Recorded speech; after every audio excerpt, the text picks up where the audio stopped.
IT Success Potential Scoring Sheet. It's called the IT Success Potential Scoring Sheet, and it lists a bunch of things that are important for a project to go well. Each thing has a score that shows how important it is. Here are the success criterion and the relative importance. User involvement have 19. How much the people who will use the system are involved in the project. Executive management system support have 16, whether the higher ups are backing the project. Clear statement of requirements have 15. How will everyone understand what the project needs to do? Proper planning have 11 if there's a solid plan in place. Realistic expectation have 10 if everyone's being honest about what can be achieved. Smaller project milestone have 9, breaking the project into smaller, manageable. Competent staff have 8, having a skilled team working on it. Ownership have 6, who's in charge and taking responsibility. Clear visions and objectives have 3, making sure everyone knows what the project is trying to achieve. Hardworking, focused staff have 3, having a dedicated team with a total of 100. Broad categories of risk. This is a list of the main types of things that can go wrong in a project or business. Market risk. Is there a demand for what you're doing? Will people actually want to buy your product or service? Financial risk. Can you afford to keep going? Will you run out of money or will the economy tank and ruin your plans? Technology risk. Will your technology work? Will it break down, dated, or just not to do what you need it to do? People risk. Do you have the right people on your team? Are they skilled enough and will they work well together? Structure process risk. Is your company organized in a way that makes sense? Are your processes efficient? What went wrong? A survey showed that most companies know risk management is important, but not all of them really use it when they're making plans. Then it brings up the German Wings crash in 2015 as a really serious example of what can happen when things go wrong. The co-pilot's mental state was supposedly a factor, and after that, airlines started making rules that two people had to be in the cockpit at all times. They also started thinking about doing more medical and psychological tests on pilots. So it's basically saying that knowing about risk is one thing, but actually taking steps to prevent them is what really matters. Sometimes the consequence of not doing so can be devastating. Risk breakdown structure. A risk breakdown structure is a hierarchy of potential risk categories for a project, similar to a work breakdown structure but used to identify and categorize risk. Work breakdown structure or WBS, which is used to break down a project into smaller tasks, but instead of tasks, the RBS breaks down risks into different categories. This helps you figure out what could go wrong and how to deal with it. So it's a tool for organizing and categorizing potential risk in a project. Sample risk breakdown structure for an IT project. Just think of it like a family tree of risk.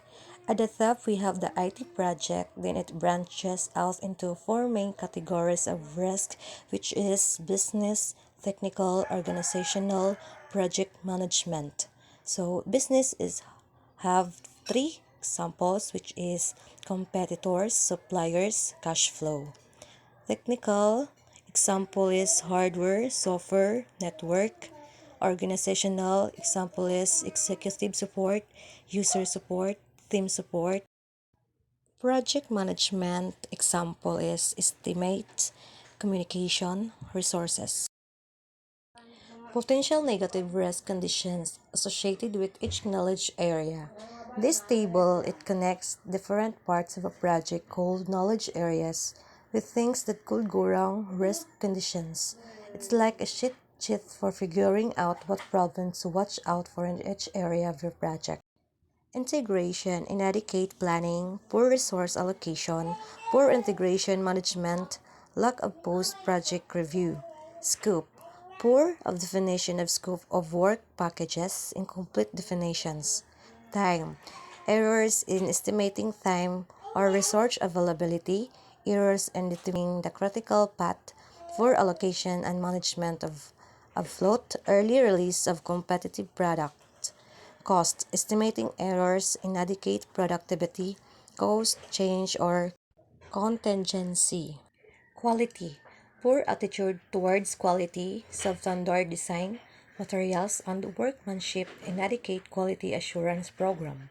Human resource, poor conflict management, poor project organization and definition of responsibilities, absence of leadership, communication, carelessness in planning or communicating, risk, ignoring risk, unclear analysis of risk, poor insurance management, procurement, unenforceable conditions or contract clauses, adversarial relations, stakeholders, lack of consultation with key stakeholders. Identifying risk. Identifying risk is the process of understanding what potential events might hurt or enhance a particular project. Another consideration is the likelihood of advanced discovery. So it means understanding what events could hurt or help your project. It also says to think about how likely you are to discover new things along the way. It lists some tools and techniques you can use to find this risk, which is the brainstorming, the DELP technique, interviewing, SWOT analysis. So it's basically saying that finding risk is a key part of project management, and there are lots of different ways to do it. Brainstorming is a technique by which a group attempts to generate ideas or find a solution for a specific problem by amassing ideas spontaneously and without judgment. An experienced facilitator should run the brainstorming session.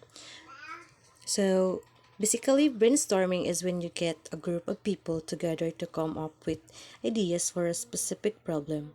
The goal is to get as many ideas as possible without judging them. Delphi technique. The Delphi technique is used to drive a consensus among a panel of experts who make prediction about future developments, provides independent and anonymous input regarding future events, uses repeated rounds of questioning and written responses, and avoids the biasing effects possible in oral methods such as brainstorming.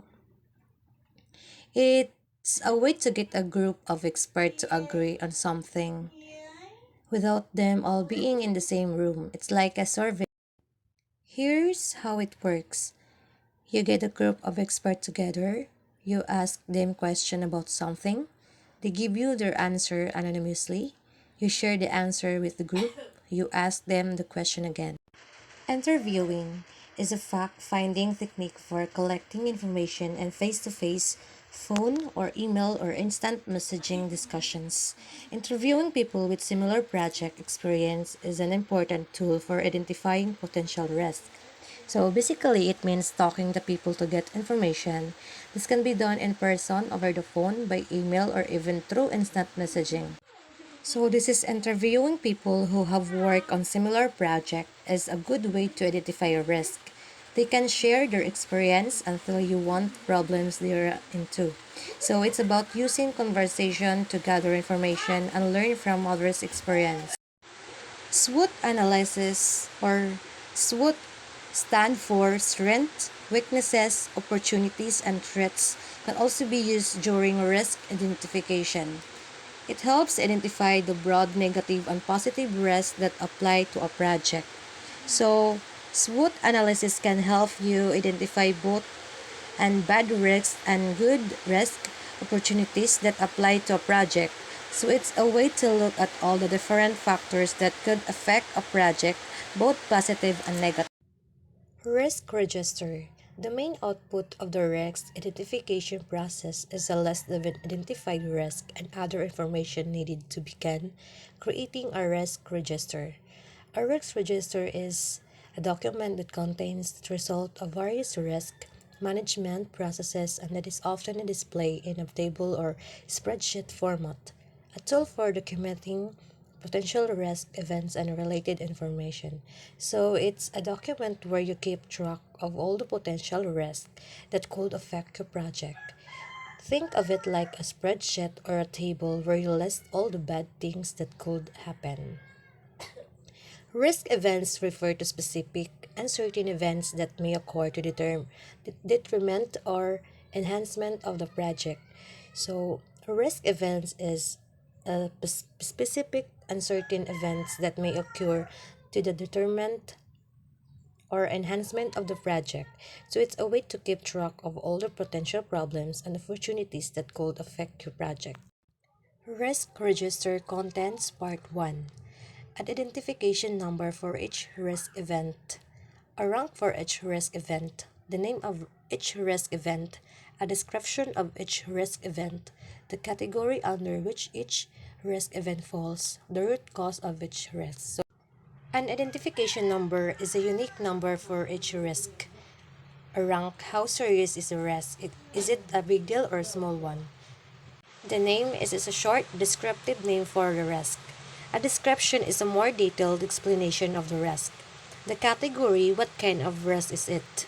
Technical or financial, etc. The root cause, what is the underlying reason for the risk? So it's a way to organize information about each potential problem in your project. Risk Register Contents Part 2. Triggers for each risk. Triggers are indicators or symptoms of actual risk events, potential responses to each risk. The risk owner or person who will own or take responsibility for each risk. The probability and impact of each risk occurring. The status of each risk. So, triggers, these are the warning signs that the risk is actually happening. It's like the symptoms of a disease. So it's about planning ahead and being prepared for the potential problems. Sample risk register.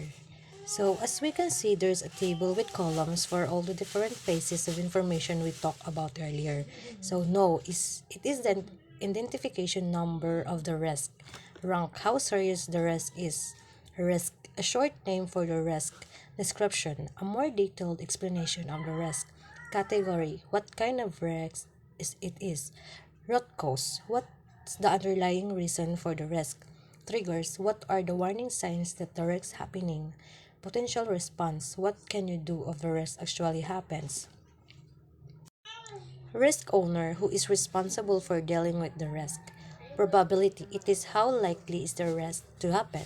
Impact, how bad will it be if the risk does happen. Status, what's the current situation with the risk. So, an example of one risk, the new customer is the description says that they haven't worked with this customer before and don't know much about them. The category is people risk. So it's a practical example of how to put all the information about risks into a table. Performing qualitative risk analysis. Assess the likelihood and impact of identified risks to determine their magnitude and priority. Risk quantification tools and techniques include probability impact matrices, the top 10 ranking, expert judgment. So it's about figuring out how likely and how bad the risks you've identified are. It's like ranking the risks to see which ones are the most important to deal with. It should assess the likelihood and impact of the risks to determine their magnitude and priority. It's about figuring out which risks are the most important and focusing on those. Probability impact matrix. A probability impact matrix or chart lists the relative probability of a risk occurring on one side of a matrix or axis on a chart and the relative impact of the risk occurring on the other. List the risks and then level each one as high, medium, or low in terms of its probability of occurrence and its impact if it did occur. You can also calculate risk factors. It is the numbers that represent the overall risk of specific events based on their probability of occurring and the consequences to the project if they do occur. So it is a chart that helps us to figure out how important each risk is by looking at how likely it is to happen and how bad it will be if it did. Then we can use the chart to see which risks are the most important to deal with. For example, a risk that is very likely to happen and will be very bad if it did will be a high priority. So you can calculate risk factors, which are numbers that represent the overall risk of specific events. So it's a way to visualize and prioritize risks based on their likelihood and impact. A probability or impact matrix is a tool used in project management to assess and prioritize risks. It helps project managers and teams understand the potential impact of risk and the likelihood of them occurring. Probability, the vertical axis, represent the likelihood of a risk occurring high, medium, and low. The impact demand is the horizontal axis represent the potential impact or consequence if the risk occurs low, medium, or high. Matrix cells, each cell in the matrix represent a combination of probability and impact. Risks are placed into these cells based on their assets for probability and impact. For example, high probability, high impact, risks 1 and 4. Medium probability, medium impact, risk 2 and 5 and 11. Low probability, high impact, risk 12. Chart showing high, medium, and low risk technologies. As we can see, each dot represents a different technology. The curves, these lines divide the chart into three zones: low risk, medium risk, and high risk. So if a technology is in the low risk zone, it means it's unlikely to fail and the consequences wouldn't be too bad if it did. If a technology is in the high risk zone, it means it's likely to fail and the consequences will be severe. Top 10 risk item tracking. Top 10 risk item tracking is a qualitative risk analysis tool that helps to identify a risk and maintain an awareness of risks throughout the life of a project. Establish a periodic review of the top 10 project risk items. List the current ranking, previous ranking, number of times the risk appears on the list over a period of time, and a summary of progress made in resolving the risk item. Basically, it's a way to keep an eye on the most important risks in your project instead of trying to worry about every single possible problem. So it's a way to stay focused on the most important risks and track your progress in dealing with them.